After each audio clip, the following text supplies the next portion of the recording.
Balik lagi di podcast kita kali ini. Jadi kali ini kita akan ngobrol bareng sama seseorang yang pernah ada di podcast sebelumnya. Jadi kali ini kita akan ngobrol bareng lagi sama Fariza. Kita mau ngobrol apa, Fariza? Ngobrol apa aja deh, yang penting bisa didengar sama orang banyak dan bermanfaat ya kak. Ya kalau bermanfaat mah pasti, kalau ngobrol yang nggak bermanfaat, gibah itu mah. Tapi gibah bermanfaat tau kadang-kadang. Bermanfaat. Ini farmasi. Oh iya benar-benar. Informasi buat diri sendiri tapi bukan buat halayak. Iya, benar-benar. Yaudah, kita sekarang mau ngobrol tentang pentingnya berorganisasi ya. Organisasi. Iya, oke. pentingnya. Penting gak sih organisasi tuh? Kalau menurut Fariza? Sebetulnya penting banget sih untuk teman-teman di usia memasuki 20 tahun. Itu tuh kayak penting banget malah. Karena mungkin yang awalnya kayak apa sih, capek, nggak dibayar, harus begini, harus begitu, ada yang ngatur segala macem. Tapi kan kita tuh nggak bisa juga ngelihat manfaat itu tuh langsung gitu. Pasti kalau udah ngerasain manfaatnya ya bisa dirasain langsung, bisa juga nanti. Nah, organisasi tuh manfaatnya dirasain nanti, nggak langsung kita ikut organisasi terus langsung dapat manfaat dari organisasi tersebut gitu. Jadi sebaiknya ikut organisasi itu dari SD apa dari SMA aja atau dari mana nih? Kan biasanya kan keluarga juga hitungannya udah organisasi gak sih? Iya sih, tapi kan itu paling dasar banget kan.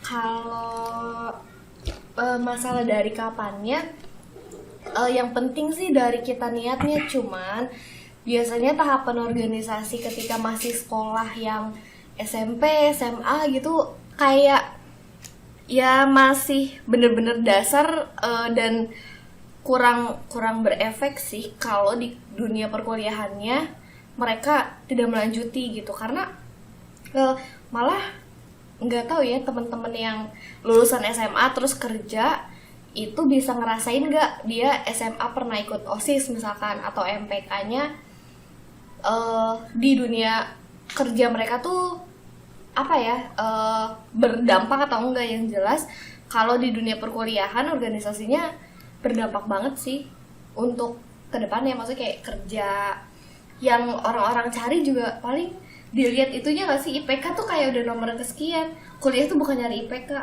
Kalau aku sih apa ya, prinsipnya gitu. Jadi kuliah yang penting ijazah aja ya? Yang penting ijazah deh, sekarang juga belum punya ijazah. Jadi organisasi waktu SMP itu cuman belajar doang? Iya, belajar, mungkin ya belajar gimana caranya apa yang ngebaur sama teman-teman lain dulu.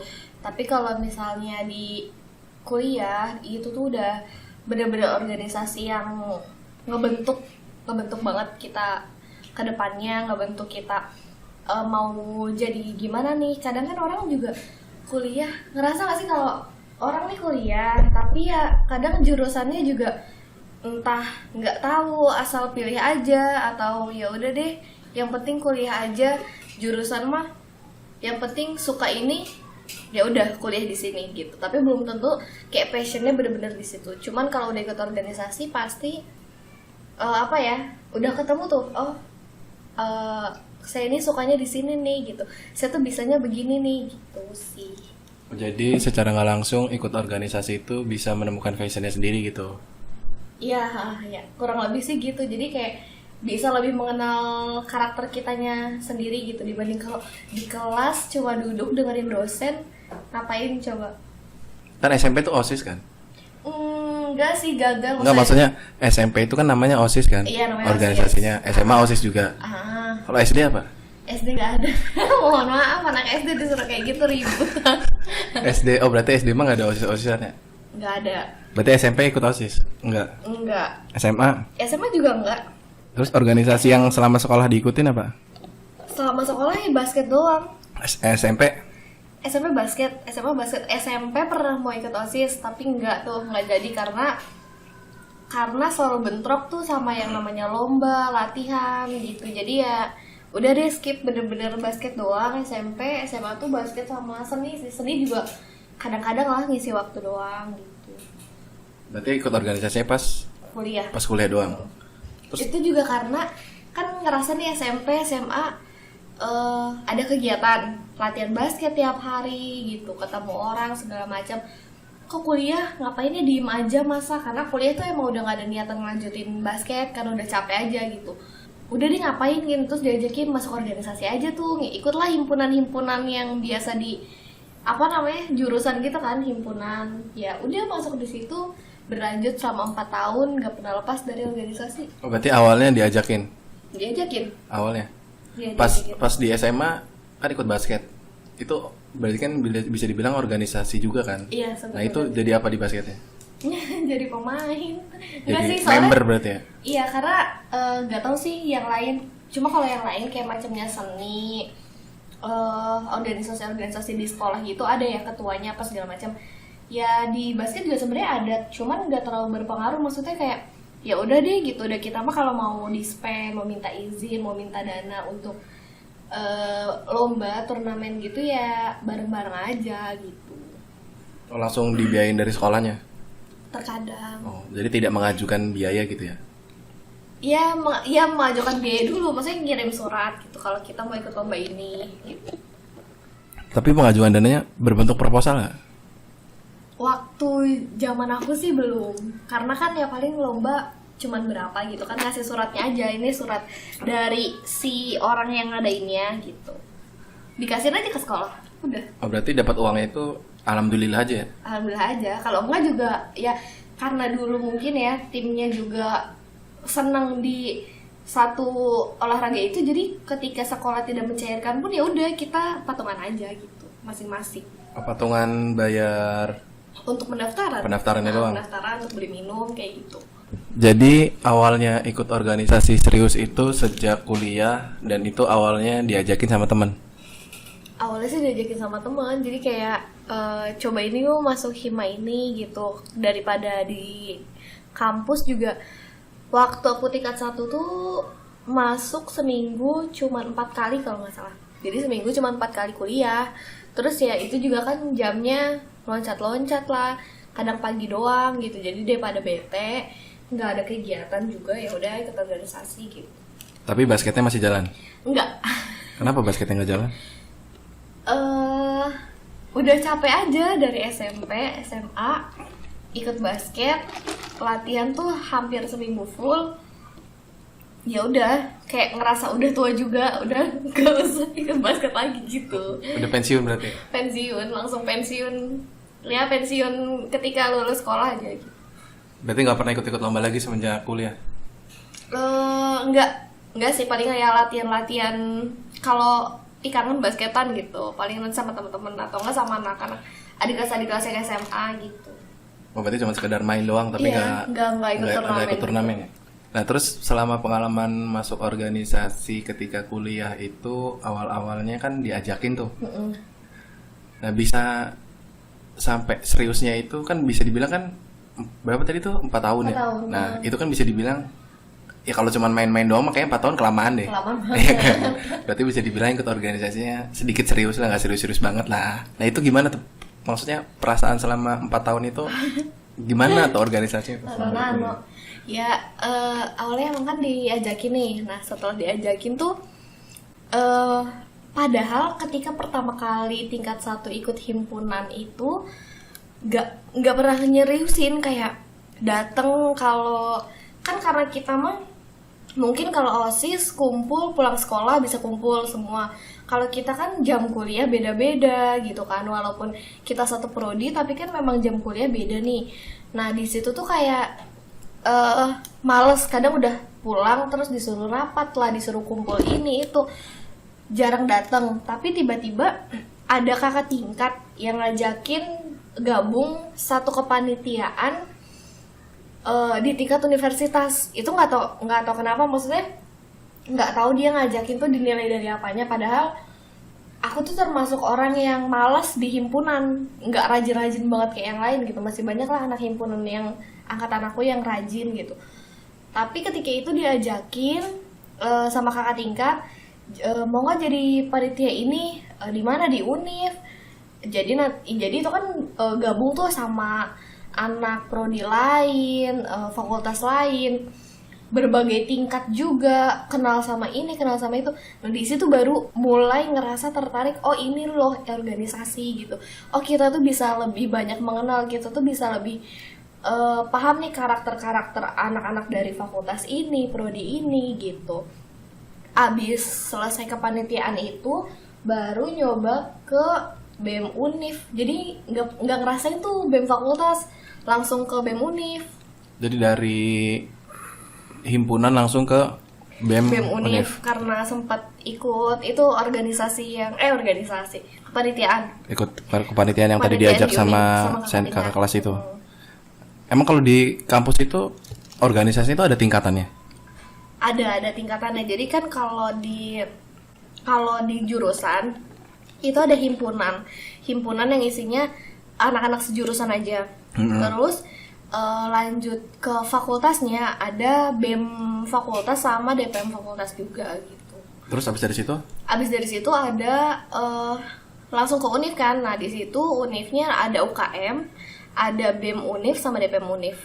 Oh, berarti tingkatannya 3 Di Univ. kalau Iya. pas kuliah.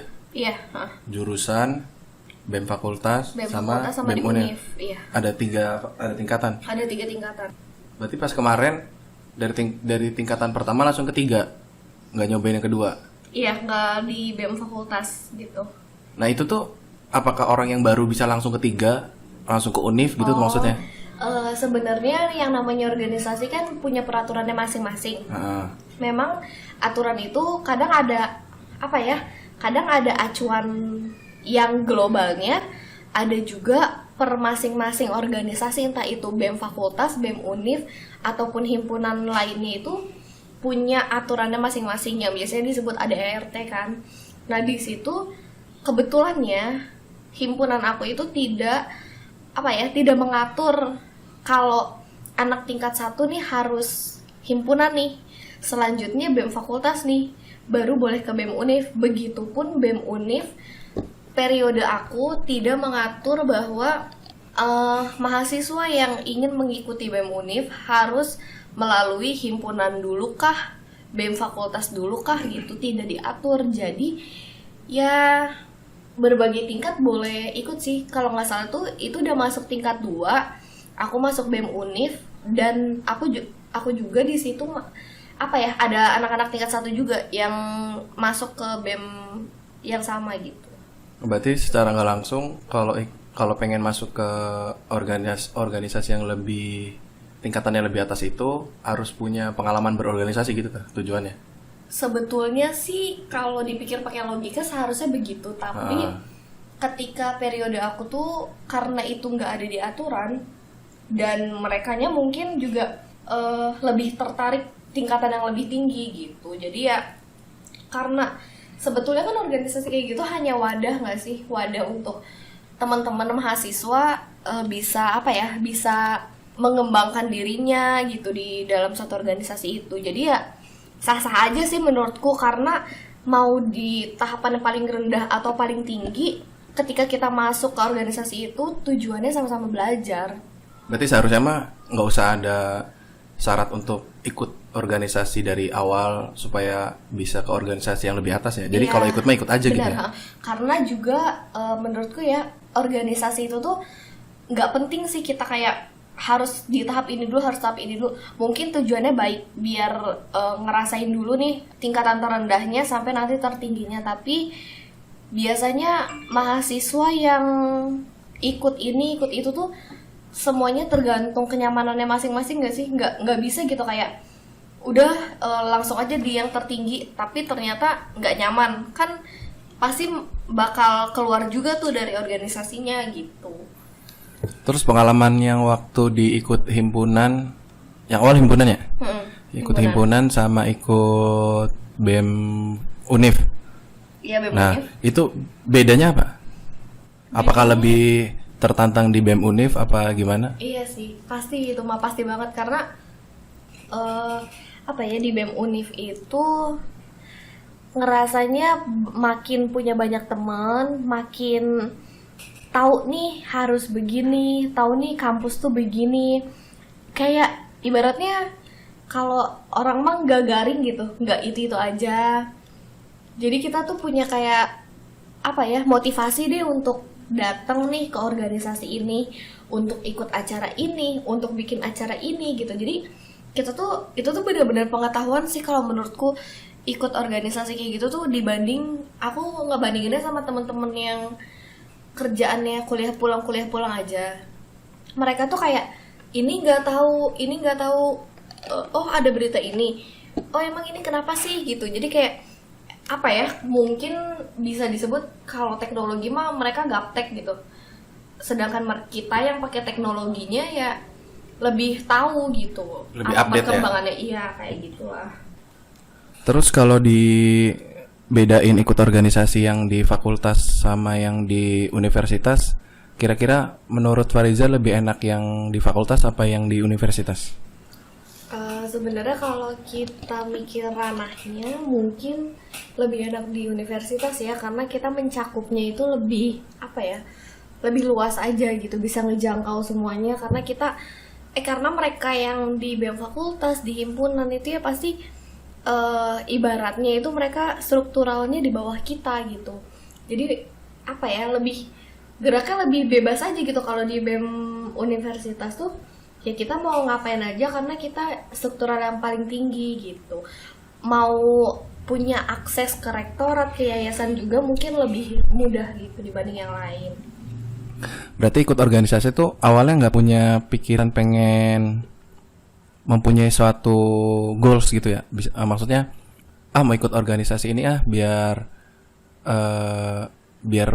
ikut organisasi ini pengen menjadi sosok di sini atau pengen menjadi ini. Jadi awalnya itu cuman pengen coba-coba doang apa gimana?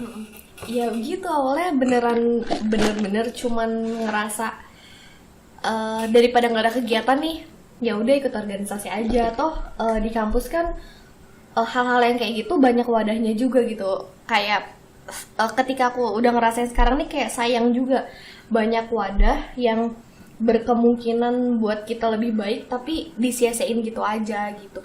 Sampai kepikiran untuk 4 tahun kuliah, 4 tahun juga berorganisasi tuh nggak kepikiran sampai situ sebenarnya. Cuman karena apa ya, lingkungan yang buat kayak ya sayang nih kalau nggak dilanjutin gitu. Kalau nggak dilanjutin juga kan kita nggak ngapa-ngapain gitu nantinya. Oh berarti lingkungannya itu orang-orangnya ikut organisasi semua? Rata-rata sih begitu jadinya, karena apa ya, karena kan awalnya tuh dari himpunan udah ke BEM Univ, udah kenal teman-teman di banyak organisasi gitu, banyak entah dianya melanjutkan lagi di manapun, tapi mereka kebanyakan ya lanjutin organisasi gitu. Karena ya itu tadi sih, kayak garing aja kalau nggak ikut organisasi, nggak ngapa-ngapain, kuliah doang. Kayak apa ya, menurut aku sih beneran gini deh, pesan untuk adik-adik tuh, kuliah tuh bukan yang dicari IPK. Karena HRD yang nerima kerjaan juga nggak melihat atau mengutamakan IPK, malah mengutamakannya dia sarjana, dia tuh pernah ngapain aja sih gitu.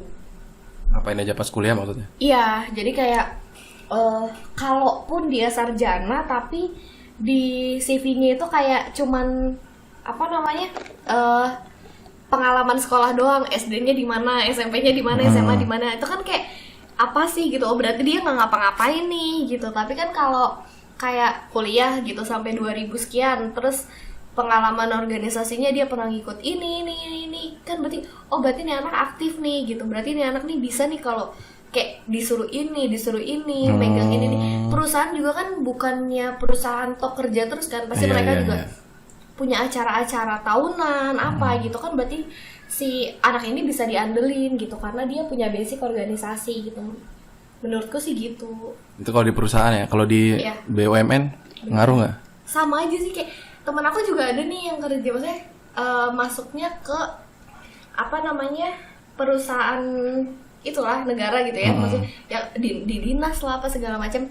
Jadi kayak dia tuh punya ide gitu, kita kantor kita ngadain ini yuk gitu. Ya entah paling minimnya itu lomba kantor ketika 17 Agustus gitu kan.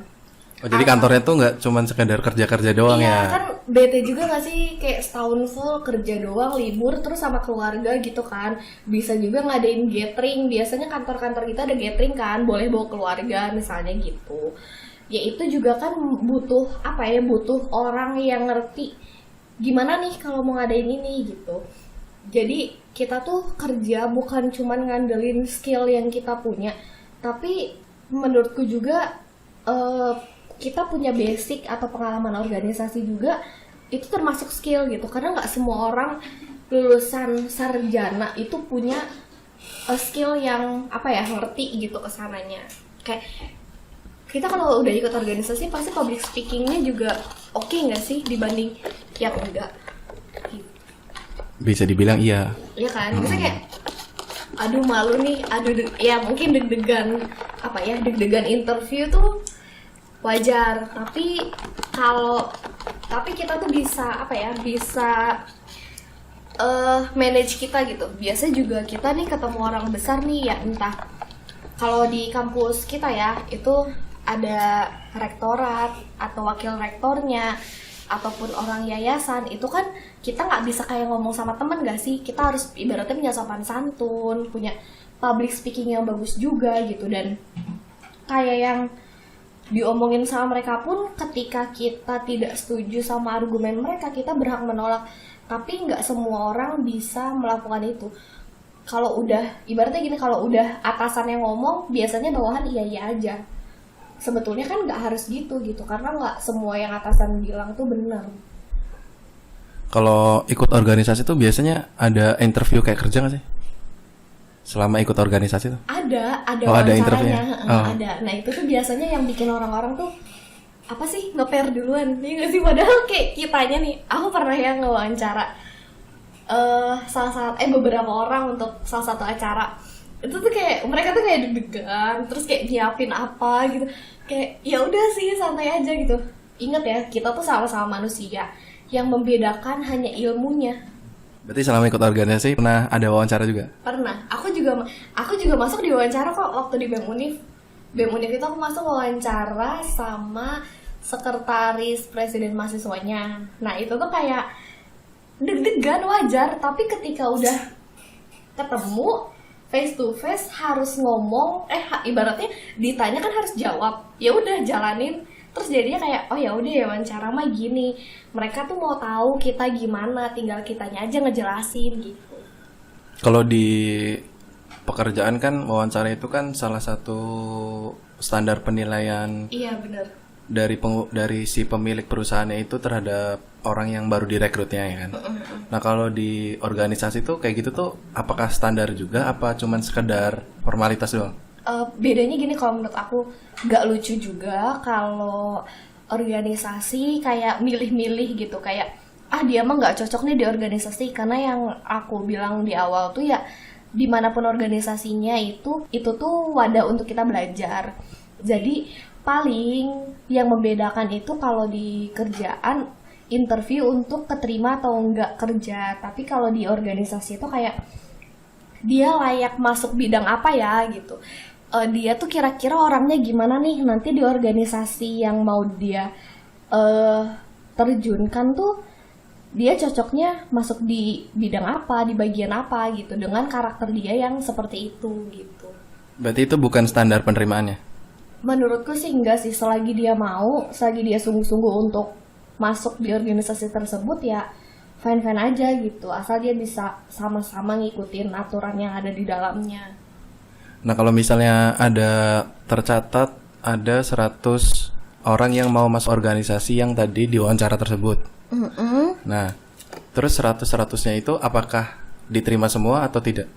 Menurut aku ya, kalau seandainya aku jadi pimpinan satu organisasi, terus ada 100 orang yang mau masuk organisasi, bakal aku terima semua. Berarti wawancara itu cuma sekedar formalitas? Iya, aku kayak oke nih wawancara kan, masukin si A si B bagian ini gitu kan. Nah nanti karena organisasi itu nggak semua orang bisa bertahan di organisasi. Semua tuh ada seleksi alamnya. Kalau kita nerima cuma 50, yang akan kena seleksi alam 50%, kita cuma punya 25 dong sampai akhir nanti periode. Tapi kalau kita terima 100, kan minimal kita punya setengahnya tuh ya 50 gitu. Oh, berarti diterima semua itu untuk meminimalisir Seleksi orang-orang alam. yang keluar. Ya, seleksi alam itu pasti ada. Mungkin kalau orang-orang, biasanya orang-orang yang punya yang terusnya ngejabat jadi pemimpin satu organisasi kan biasanya udah berpengalaman tuh. Pasti dia ngerti lah masalah seleksi alam gitu tuh di setiap organisasi ada gitu. Nggak mungkin nggak sih. Berarti kalau yang diwawancara terus nggak diterima, itu tanggapannya gimana? Diwawancara terus nggak diterima. Iya, Itu kan mungkin, ada kan organisasi iya, yang mungkin diwawancara terus tiba-tiba nggak diterima. Pasti kan asumsi orang yang nggak terimanya kan cuman gara-gara wawancara doang. Iya sih, cuman mungkin sih sedikit yang organisasi yang dari wawancara terus enggak deh gitu. Mungkin juga dendam pribadi kan. Nggak tahu juga. Soalnya setahu aku sih biasanya bener-bener seleksinya di organisasi itu enggak dari wawancara. Setelah wawancara itu kan biasanya kita ada semacam ospek tapi khusus anak-anak organisasi tersebut gitu. Kayak makrab, kayak pelatihan dasar organisasi. Setelah itu tuh seleksi alam mulai terjadi tuh di situ. Setelah kepelatihan mungkin atau makrab gitu, namanya beda-beda sih. Tapi ya tujuannya kayak gitu, membangun karakter juga, mengenalkan organisasi kalian ini nih begini loh gitu. Nah, setelah itu pasti deh seleksi alam. Sebagai pemimpin mah nggak usah seleksi itu lagi. Udah bakal terseleksi sendiri gitu. Oh, berarti kalau yang keluar udah keluar aja gitu, nggak usah dipertahanin? Iya, karena beneran sih yang aku bilang, kalau namanya organisasi, mau kita ikut di tahap tertinggi, tahap terendah, itu tuh gimana kita nyaman aja. Mau tinggi dan buat nama kalian terkenal satu univ, kalau kalian yang nggak nyaman juga, kalian nggak akan bertahan gitu. Jadi kalau emang udah mau keluar ya udah. Ya keluar aja, nggak bisa dipaksain, yang kayak gitu tuh beneran. Jadi kayak aku juga nggak bisa nyalahin teman-teman aku yang kenapa sih kok kuliah pulang aja, apalagi anak kos di kosan gabut gitu ya nggak sih, mending ikut ini itu nggak bisa dipaksain. Kalau merekanya setengah hati juga ya nggak akan jadi apa-apa gitu. Kalau pengalaman yang udah pernah banyak cerita orang-orang mah pas kuliah nggak ikut organisasi itu ya mungkin kebanyakannya orang-orang yang pas sekolahnya itu udah ikut organisasi, terus mungkin ngerasa ikut organisasi itu Capek kali ya. bisa dibilang nggak enak, ada yang bisa dibilang ikut organisasi waktu di sekolahnya cukup. Jadi pas kuliah itu ya cuman ya udahlah ikut organisasi mah gini-gini aja gitu sama aja. Jadi ya udahlah fokus kuliah aja, kan biasanya banyak kan yang orang kayak gitu. Iya sih, jadi kayak ya tapi kita juga nggak bisa nutup itu, karena ya balik lagi setiap orang punya pemikiran masing-masing kan. Cuman pengalaman aku waktu pas MOS juga, itu tuh banyak juga dosen-dosen, pembicara-pembicara dari kampus yang mengingatkan kalau jadi mahasiswa itu nggak usah jadi mahasiswa kupu-kupu gitu. Diusahakan kita tuh aktif, entah aktifnya di dalam kelas, entah aktifnya di luar kelas gitu. Kalau aktif di luar kelas menurutku lebih berat gitu. Berarti kan kita harus benar-benar 100% akademis kan. Akademik banget lah anaknya gitu kan. Ya anaknya ilmiah banget ya. Ilmiah banget gitu. Kalau kita yang di luar gitu, ya kita bersosial lah ibaratnya. Jadi ya kalau emang kita nggak mampu di akademik itu, kita lemah di akademik juga, ya udah gitu. Kita bisa cari cara lain toh. Dosen-dosen menurutku selagi masih batas wajar, mereka tuh selalu seneng sama mahasiswa-mahasiswa yang aktif gitu, yang nggak cuman kuliah, pulang, ngerjain tugas, kuliah lagi besoknya gitu. Dosen-dosen juga bakal bangga juga sih, kayak anak-anak ini aktif nih, mereka tuh di-spend karena apa? Di-spend ya karena ada acara, di-spend karena ada keperluan untuk kampus juga. Itu tuh kayak menurutku tidak mengurangi nilai juga. Yang lucu sih menurutku gini, ada beberapa dosen kan kalau ngasih nilai sama rata nih, sekelas B ya B semua. Tapi dia tuh tidak mempertimbangkan kan absen, tugas segala macam, UAS, UTS. Sekelas tuh nilainya B. Sekarang gini, aku disband karena apa sih namanya organisasi kan. Tapi aku nilainya B. Tapi aku nggak kuliah, disband segala macam tuh ada yang aku dapet.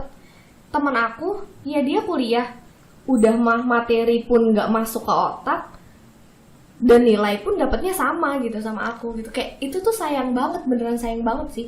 Sayang banget sama orang-orang yang nggak bisa manfaatin itu untuk dirinya gitu. Jadi ada nilai lebih ketika masuk organisasi, nggak cuma sekedar materi yang didapat di kuliah doang. Iya benar, karena menurut aku juga ya entah sih, mungkin beberapa teman-teman juga sedikit banyak menyadari bahwa kehidupan nyata tuh bukan kehidupan realita yang kita pelajari di bangku dalam kelas gitu. Jadi bisa belajar di luar kelas, salah satunya itu ikut organisasi. Iya. Nah di organisasi yang pernah diikutin itu tuh ada aturan, kan tadi kan ngebahas kalau organisasi itu kan ada salah satu standar aturannya kan. Nah di organisasi itu ada nggak sih aturan untuk keanggotaannya itu dalam satu organisasi itu ada cukup dengan sekian anggota aja gitu. Jadi kalau sudah menutup dengan kuota keanggotaannya itu tidak menerima keanggotaan baru gitu. Ada nggak sih? Setahu aku sih kalau batas jumlah anggota nggak ada deh, nggak pernah diatur karena ya mungkin kayak kuliah aja kita boleh kan masuk kuliah, apalagi swasta kan tidak membatasi berapa mahasiswanya gitu. Jadi ya kataku ya menurutku setahu aku pokoknya itu nggak ada deh membatasi jumlahnya. Paling yang dibatasin tuh kalian tuh bisa kayak ikut open recruitment itu dari tanggal sekian sampai sekian. Kalau sampai tanggal sekian nggak masuk ya nggak daftar ya berarti nggak masuk gitu. Mau bilangnya telat kayak atau gimana ya udah nggak bisa gitu. Cuman karena seleksi alam kadang-kadang pun organisasi tersebut ketika di pertengahan periode ada yang mau dong join, ikut dong di organisasi kamu gitu. Ketika pemimpinnya oke juga ya udah oke aja, karena ya balik lagi kalau dia niatnya baik untuk sama-sama belajar, sama-sama membuat organisasi tersebut baik, ya kenapa enggak gitu. Berarti nggak ada aturannya? Setahu aku enggak. Berarti kalau masuk di pertengahan periode bisa? Bisa aja selagi pemimpinnya oke gitu dan emang dibutuhin ya. Tapi biasanya yang aku alamin juga pernah tuh kayak banyak beberapa orang-orang yang masuk ketika pertengahan periode. Karena setelah seleksi alam itu kita membutuhkan orang yang seperti ini. Jadi kan itu udah kelihatan nih. Kita nih kosong nih di bagian yang seperti ini gitu. Nah kita cari orang, atau kebetulan ada orang yang mau dan bidangnya cocok, ya kenapa enggak gitu. Dan itu biasanya lebih bertahan sih sampai akhir gitu dibanding yang yaitu yang karena nggak passion, mungkinnya karena nggak passion, karena nggak niat mungkin, atau karena lainnya yang buat kayak seleksi alamnya tuh jadi makin besar. Pasti setiap organisasi seleksi alamnya tuh besar gitu. Kalau kebutuhan itu maksudnya nyari orang yang bisa. Kayak misalnya dalam satu organisasi itu nggak ada yang bisa ngetik misalnya. Nah terus ada orang yang tiba-tiba join di pertengahan periode dan ternyata dia itu bisa ngetik. Nah berarti kan bisa dibilang organisasi ini butuh orang yang ngetik. Nah itu nggak apa-apa? Nggak apa-apa sih, kata aku sah-sah aja, karena ya udah kita sama-sama belajar gitu. Dan terus misalkan udah ada nih orang yang bisa ngetik, jadinya yang ketika yang lain nggak bisa ngetik diajarin, jadi kan yang bisanya makin banyak nggak sih? Karena apa? Karena kita join di organisasi itu. Kalau kita nggak join di organisasi itu, kita nggak kenal orang yang bisa ngetik, kita nggak bisa ngetik terus dong gitu kan. Nggak, maksudnya di dalam organisasi kan bisa dibilang awalnya itu kan sama-sama belajar kan. Nah kalau tadi bilangnya dari awal itu ikut organisasi itu kan ada aturannya, daftarnya itu sesuai jadwal ya kan. Nah kalau ada salah satu di dalam organisasinya itu dibutuhkan orang yang bisa ngetik, itu tuh kayak salah satu tantangan buat ketuanya nggak sih? Iya sih. Nah harusnya kan sebagai ketua kan sadar nih, di dalam organisasi yang saya pimpin itu tidak ada yang bisa ngetik satupun. Masa iya ketuanya nggak bisa ngetik gitu? Nah, kalaupun emang ketuanya nggak bisa ngetik, apakah ketuanya itu tidak belajar? Kalau kita menerima orang yang bisa ngetik di pertengahan periode, itu kan sama aja kayak nggak ada pembelajaran di dalam organisasinya, gitu. Maksudnya itu adalah salah satu tantangan di dalam organisasinya. Kalau di dalam organisasi tertentu itu ada yang nggak bisa ngetik, ya survive lah. Iya sih. Gimana caranya Iya. ada yang bisa ngetik, entah itu cuman sekedar bisa atau entah nantinya jago atau enggak, dan ketika ada orang yang bisanya itu yang ngajarin ke orang-orang yang nggak bisanya. Kalau berbicara perusahaan ya, perusahaan membutuhkan orang yang bisa atau orang yang ahli dalam bidang SDM. Pasti mencari orang yang pro dalam SDM dong, nggak mungkin pro dalam hukum. Iya. Nah itu wajar nyari Iya. karena butuh, karena dia butuh orang yang profesional. Iya. Nah kalau berbicara dalam organisasi kan sama-sama belajar, dituntut untuk semuanya itu ya mau nggak mau harus bisa. Nah kalau misalnya kayak gitu kan berarti secara nggak langsung kan itu ya, kalau saya sebagai ketua ya itu kayak ngejelekin nama saya pribadi lah. Kalau jadi ketua ya gimana pun ceritanya, ketua itu adalah orang yang bisa dibilang, kalau kita berbicara organisasi ya, ketua itu harus bisa dalam semua aspek di dalam organisasinya. Iya. Karena nanti menutupi ke yang tidak bisaannya. Beda kalau kita berbicara perusahaan ya. Iya. Cuman kalau kata aku mah karena awal kan kita udah open nih. Terus ada sekian yang daftar untuk organisasi, pasti kan apa ya? Ya itu tadi karena ada wawancara, kita tahu dong nih ada yang bisa ini, ada yang bisa ini gitu kan. Kalau misalkan emang kitanya apa ya? Oh udah lengkap nih gitu, nggak perlu diperpanjang lagi open recruitment-nya karena ini udah cukup nih ya, udah ada yang bisa ini, ada yang bisa ini, ada yang bisa ini. Tapi kan yang aku bilang tadi gitu, pasti ada seleksi alamnya gitu. Nah ketika seleksi alam itu yang keluarnya misalkan rata-rata yang bisa ngetik nih kena seleksi alam semua nih, udah nggak ada di organisasi gitu kan. Jadi kalau aku yang jadi ketua ya, mungkin nggak apa-apa dan mungkin apa ya, ada beberapa orang yang mau belajar ngetik gitu. Tapi ketika ada orang yang organisasi lu butuh orang yang bisa ngetik ya, gue bisa nih, gue kira-kira boleh nggak join gitu.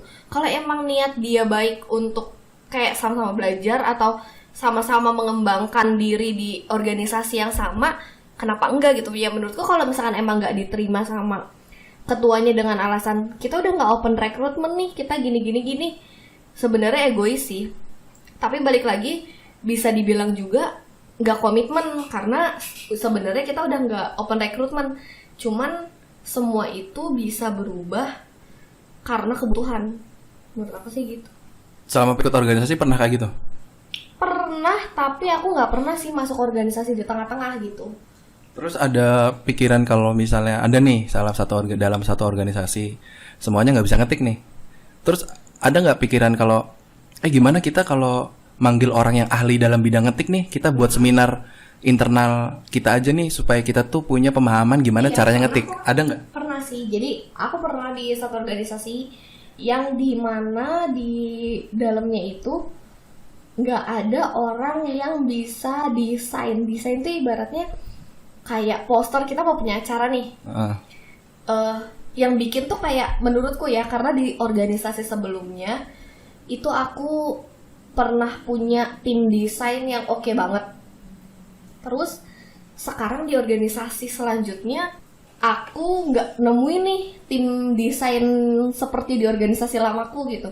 Nah itu tuh sempet kita kayak apa kita mau bikin seminar aja. Tapi ketika di situ itu bukan bidangnya organisasi aku untuk membuat acara seperti itu gitu. Paling kayak kita tuh cuma bisa mengajukan tolong dong organisasi ini bikin acara kayak gini gitu. Tapi ya menurut aku ketika itu kita memang butuh orang desain, tapi ketika nggak ada, kita masih punya cara lain gitu. Dan kebetulan organisasi yang aku itu nggak bisa open recruitment. Jadi ketika ada orang yang seleksi alam itu dari organisasi tersebut harus digantikan dari background yang sama gitu. Nggak bisa asal kayak mungkin himpunan BEM, BMF, BEMU itu bisa asal kayak teman bisa desain, bisa masuk gitu. Nah tapi organisasi aku yang itu nggak bisa tuh kayak asal masukin orang gitu. Harus dari background yang sama ketika yang kena seleksi alam itu keluar gitu. Terus menurut Fariza kalau lagi ada masalah kayak gitu, lebih baik menerima orang yang bisa terus join di dalam satu organisasinya, atau membuka kelas baru untuk semua di dalam organisasi itu sama-sama belajar agar semuanya itu bisa, ya nggak bisa lah semuanya itu paham dasarnya gimana cara desain gitu. Mending milih mana? Sebenarnya mending kita belajar sama-sama, tapi apa ya, balik lagi ke waktu nggak sih? Maksudnya kayak kita tuh tergabung dalam organisasi tersebut nggak cuman mikirin kitanya doang, ngerti nggak sih? Kita tuh berada di dalam organisasi itu menjadi naungan seluruh mahasiswa yang ada di universitas itu gitu. Jadi kita nggak ada waktu tuh untuk kita bikin kayak gini, kita punya acara internal seperti ini gitu. Karena ketika itu ya kondisinya emang lagi crowded aja gitu. Kita nggak bisa lah ibaratnya mengerjakan hal-hal receh seperti itu yang di satu sisi kita bisa bayar orang untuk apa ya, kayak kita nggak ada yang bisa desain, terus kita butuh desain, kita nggak bayar orang aja nggak sih gitu. Jadi di situ ada cara instannya ketika ya emang kondisinya mepet gitu, karena semua juga kan pasti melihat kebutuhan dan situasi nggak sih. Jadi lebih milih yang nyari orang aja, nyari orang yang bisa aja. Ketika itu ya. Kalau misalnya waktunya panjang, kalau bikin kelas. Waktunya panjang ya mungkin ya, karena ya daripada kita nggak, cuma biasanya kan kita organisasi di kampus punya backgroundnya masing-masing. Kayak misalnya himpunan prodi ini biasanya kan punya program tahunan, maksudnya program kerja tahunan, program kerja wajib gitu yang udah disahkan dari awal periode gitu. Jadi ya kalau ada yang kayak tiba-tiba urgent gitu, mungkin ya paling memungkinkan itu kita paling kayak join sama organisasi lainnya yang juga mungkin punya kelas apa yang kita butuhin gitu. Oh, berarti join partner ya? Iya, kayak gitu sih, daripada kita juga bikin apa ya program kerja yang lainnya jadi kacau kan gitu. Nyari. Oh ya kan di kampus juga kan biasanya kan ada nggak sih eskul desain gitu-gitu ya. Jadi bisa minta tolong orang yang emang ahli di dalam desainnya ya, gitu. Jadi nggak usah pusing-pusing lagi ya. Nggak usah pusing-pusing lagi gitu. Kan ya namanya di kampus kan banyak orang, banyak wadah organisasi yang berbeda juga gitu sesuai bidang-bidangnya. Jadi ya kita nggak ambil pusing juga ketika misalnya ada means kayak gitu. Kalaupun emang sesuai kebutuhan dan memungkinkan untuk merekrut mahasiswa yang jago di dalam bidang tersebut ya kenapa enggak gitu. Nah, menurut Fariza, kalau awal kita masuk kampus kan ada salah satu fakultas yang bisa dibilang mahasiswanya banyak lah. Yeah. Kayak misalnya fakultas ekonomi, kan itu orangnya banyak tuh. Nah, karena organisasi itu tadi kan tidak dibatasin kan. Nah, kalau misalnya satu fakultas itu tertarik untuk masuk organisasi semua, apakah bisa semuanya itu masuk di dalam organisasi yang sama? Sebenarnya bisa aja sih, karena ujung-ujungnya juga nanti nggak akan bertahan. Gimana ya, aku tuh jadi kayak ngomong dari sudut pandang yang udah pernah aku alamin gitu. Jadi ya kayak percaya deh gitu, sebanyak-banyaknya orang yang ikut dalam satu wadah, paling banyak-banyaknya sampai periode terakhir itu 50%, udah gitu deh. Jadi kayak ya udah nggak bahas munafik lagi atau teori-teori lagi lah, sekarang mah udah kayak udah gitu, nggak mungkin gitu. Entah yang mental kena seleksi alam tuh karena apa namanya cinlok gitu terus putus, udah deh hilang dari organisasi yang gitu-gitu kan. Itu kehidupan relate banget yang kita nggak bisa tutupin dari apa ya publik juga gitu. Pasti ini kan tadinya organisasi ini ya, iya masih enggak, jadi ya udah gitu, udah biasa. Mau 100, 500, 1000 juga ntar juga paling 50%, itu udah bagus. Tapi menurut Fariza, kalau ada mahasiswa baru yang masuk ke lingkungan kampus, apakah direkomendasikan untuk masuk ke organisasi nggak? Rekomendasi 100% sih. Nah, berarti kan bisa dibilang keseluruhannya harus masuk organisasi dong. Nah, kalau emang pengen masuk organisasi berarti kan nggak dilarang dong. Berarti bisa dibilang organisasi yang udah dibuat itu harus siap menerima anggota sebanyak apapun dan sedikit apapun. Nah dari situ kemarin-kemarin yang udah pernah dilakuin atau yang pernah bener-bener dilakuin sama pribadi mah ada beberapa organisasi yang hanya berbicara kalau organisasi kita tuh sudah cukup dengan anggota yang sekian. Nah ternyata banyak orang di luar sana yang pengen ikut organisasi, tetapi ketika sudah mencoba mengikuti organisasi yang pengen dia ikutin, bisa dibilang dia itu minat di dalam organisasi. Nah, dia sudah memilih dalam organisasinya. Mungkin dia itu berpikir kayaknya cocok nih saya belajar ilmu yang lebih di organisasi tersebut. Iya. Nah, ketika sudah berjalan mengikuti ritme yang dibuat oleh organisasinya, ternyata si orang tersebut itu tidak masuk di dalam organisasinya. Seleksi alam. Nah, bukan seleksi alam, tapi lebih tidak diterima. Iya sih. Tidak iya, diterima iya. dalam organisasinya. Nah, dia itu jadi lebih punya mindset, oh ternyata organisasi itu punya aturannya. Oh ternyata organisasi itu membatasi orang-orang untuk masuk di dalam organisasinya. Karena kebanyakan di kampus yang sudah pernah saya ikutin juga, organisasi yang udah dibuat, yang diakui oleh kampus ya bisa dibilang.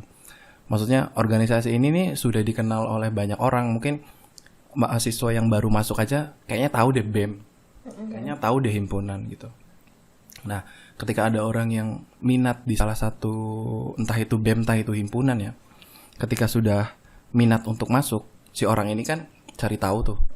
Oh, ini nih gimana ya? Oh, ini nih ngapain aja di sini nih ngapain aja. Nah, ketika dia sudah memilih untuk masuk, otomatis kan dia itu pengen dong masuk. Nah, ketika sudah tidak masuk, dia itu kayak punya pemikiran bahwa organisasi yang ini nih rusak ah. Oh, organisasi yang ini nggak bener. Dia berpikir seperti itu tuh cuman atas dasar tidak diterima doang. Nah, apakah orang-orang seperti itu kan nggak bisa dibilang salah juga kan? Maksudnya ketika kalian tidak bisa masuk di organisasi tersebut kan masih banyak organisasi lain ya kalau bisa dibilang ya. Nggak mesti kalian masuk di himpunan atau di BEM doang. Nah, orang-orang kayak gitu tuh sebenarnya kalau menurut kita mah ya sebenarnya orang-orang yang pengen bener-bener belajar ya. Mungkin bisa dibilang dia itu orang yang lebih siap untuk survive ketimbang orang-orang yang entah masuknya tadi diajak ya atau masuknya itu cuma sekedar di sini ada teman ini ya ikutan ah. Nah, apakah itu tuh maksudnya yang salahnya itu tuh apakah aturan yang dibuatnya atau orang yang menjalani bukan aturan ya, karena kan nggak ada aturan ya kan ya? Sebenarnya ada tapi nggak terlalu nggak terlalu saklek banget gitu kalau di dalam organisasi. Nah, jadi itu tuh sebenarnya tuh yang bisa dibilang miss-nya tuh apanya gitu tuh.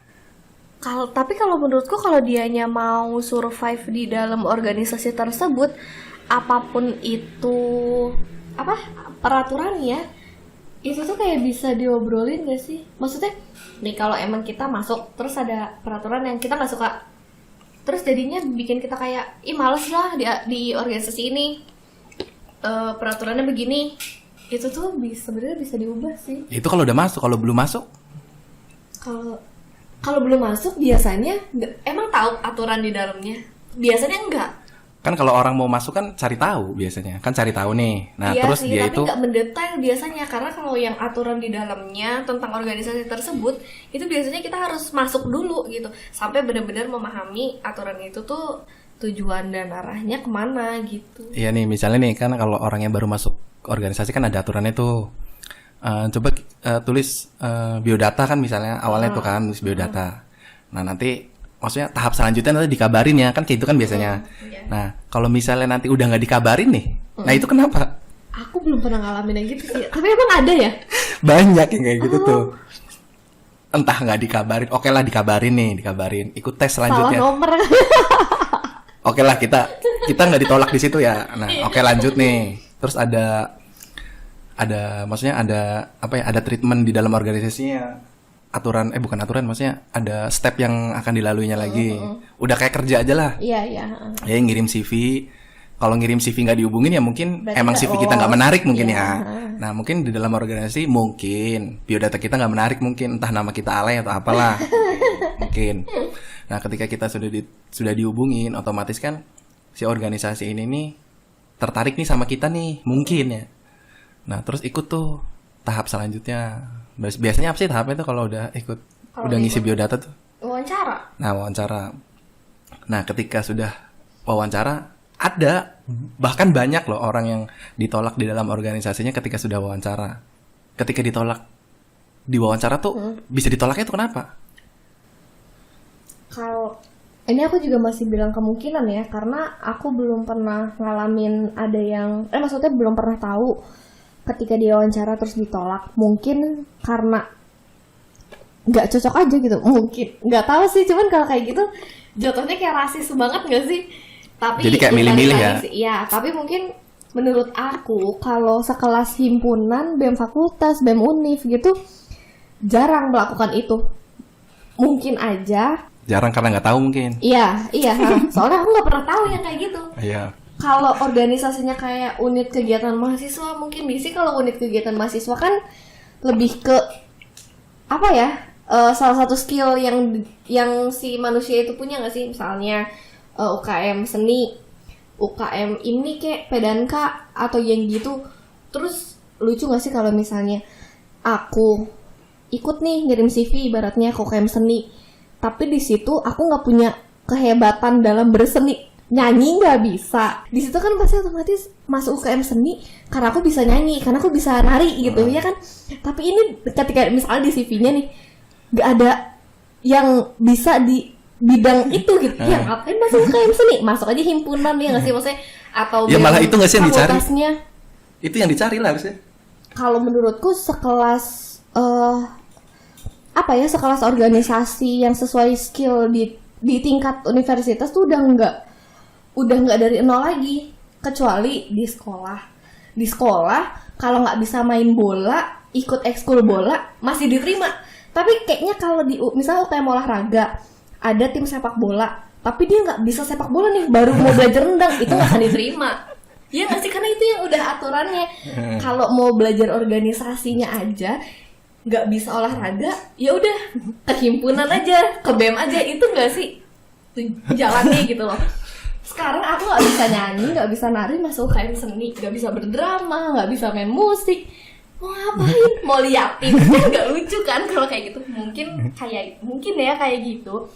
Cuma berarti bisa dibilang organisator Bu mencari orang-orang yang profesional. Iya, karena kan kalau kalau di univ yang macam-macam kayak gitu bukan waktunya kita ngajarin dari nol. Kayak aku ya, misalnya aku juga sempat beberapa kali ikut latihan tuh di UKM basket di kampus.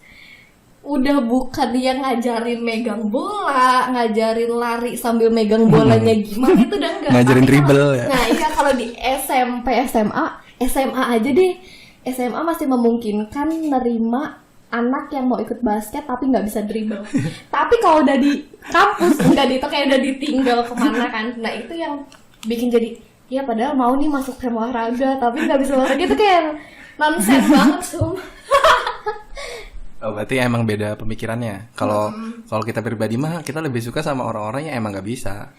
Iya sih, tapi kalau udah di kampus udah bukan wadahnya di situ. Kalau kata aku, kalau emang sekedar mau berorganisasi tapi skillnya cuma bisa ngetik misalkan, atau skillnya tuh suka jalan-jalan juga bisa kok masuk organisasi, ajuin bidang humas, anterin surat, anterin proposal, jalan-jalan kan. Itu tuh skillnya kepake, mending kayak gitu daripada masuk UKM seni misalkan nggak bisa ngapa-ngapain, cuma bisa jalan-jalan aja misalkan, kayak gitu deh. Jadi kayak di kampus tuh kita harus bisa mikir juga gitu, kayak relate-nya kita tuh mau kemana gitu. Kalau kita pribadi mah kenapa ya lebih suka sama orang yang emang bener-bener nggak bisa tapi dengan didasari oleh mau. Iya. Nah karena orang-orang yang nggak bisa dan mau itu menurut kita tuh orang-orang yang pengen belajar. Jadi bisa dibilang kalau kita berbicara organisasi, karena berbicara organisasi itu dari dulu sampai sekarang kita belajar organisasi dimanapun selalu mengaitkan bahwa organisasi itu berasas kekeluargaan. Iya. Ya kan, kekeluargaan itu di mana-mana tuh. Semua organisasi berasas kekeluargaan, di dalamnya ribut. Ya kan? Pasti berasas kekeluargaan. Mungkin ada beberapa orang yang pemikirannya sama kayak kita. Kalau ada yang pengen menerima orang yang benar-benar nggak bisa. Mungkin di perusahaan juga ada deh orang yang pengen menerima yang nggak bisa, karena orang yang nggak bisa tapi mau, itu bisa dibilang orang-orang itu tuh tahan banting loh sebenarnya. Iya, emang. Karena enak tuh disetir, bukan enak kesetir ya. Jadi enak diolahnya tuh. Diolahnya tuh enak. Jadi nanti di tengah-tengah jalan, kamu tertarik sama musik mana misalnya? Kan misalnya masih UKM seni nih. Kamu tertarik sama musik mana? Kayaknya saya mau belajar gitar deh, Kak. Oh yaudah kamu belajar sama ini aja. Nah, nanti secara nggak langsung nih, si orang yang belajar ini lebih jago sih ya. Ya bisa jadi, itu bisa jadi. Cuman kalau kataku udah bukan taraf di univ lagi, di universitas gitu, karena apa sih pendidikan tertinggi gitu, pasti universitas kan.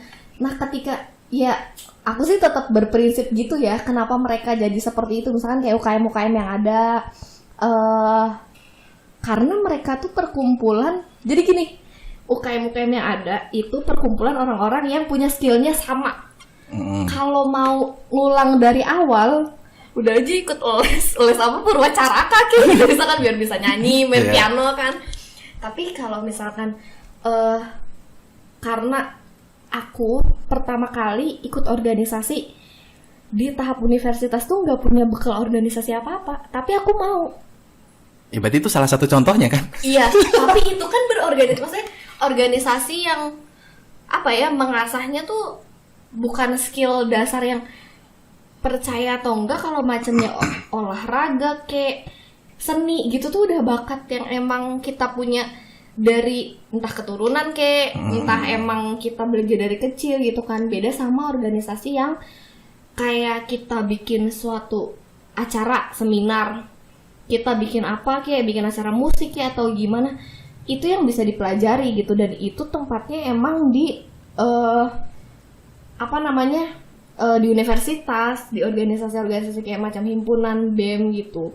Tapi kalau misalkan di yang macam punya skill-skill dasar yang kayak berseni atau berolahraga gitu ya mungkin nggak bisa sih untuk diterapkan. Jadi mereka tuh emang punya ininya masing-masing, apa sih, kriteria masing-masing. Kecuali kan kalau nggak mungkin kan himpunan syaratnya kalau mau masuk himpunan harus bisa main gitar. Nah itu ya nggak nyambung kan. Jadi nggak bisa main gitar nih gue, ya udah ngajar masuk himpunan, kan nggak lucu gitu. Mungkin Fariza orangnya lebih nggak mau ngajarin ya, lebih nggak mau ribet ya.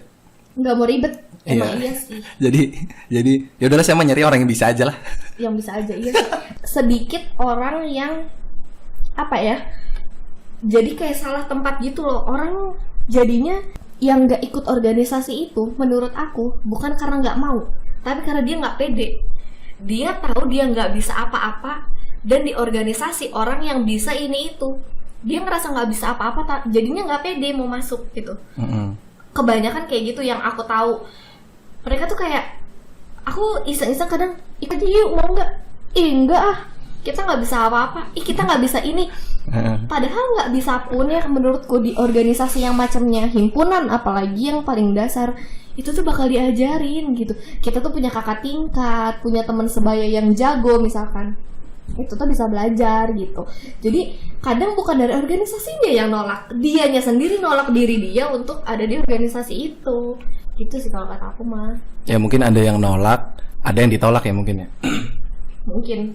Cuman menyayangkan aja kalau orang-orang yang sudah mau tapi ditolak gitu maksudnya. Iya benar, itu sih emang disayangkan ya. Aku nggak tahu faktornya kenapa, karena aku pribadi sih belum pernah nemuin tuh yang kayak gitu-gitu. Apa namanya, kayak ada di yang mau masuk BMU misalkan terus ditolak. Aku belum tahu aja.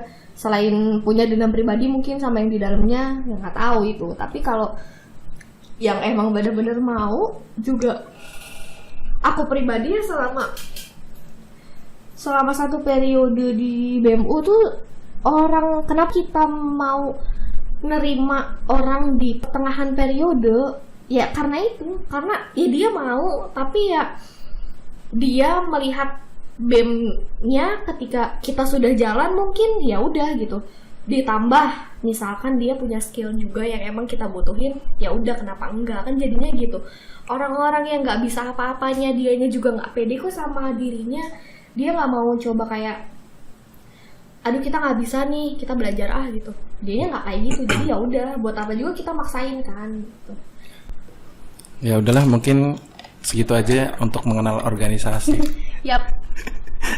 Kayaknya udah banyak banget pesan yang disampaikan yang jelas buat teman-teman. Jangan sampai kuliahnya itu cuman sekedar kuliah-kuliah doang. Coba cari ruang lingkup baru supaya teman-teman itu bisa merasakan kalau kuliah itu sebenarnya nggak cuma sekedar mencari ilmu di ruangan dan di kursi doang ngelihat presentasi dosen doang.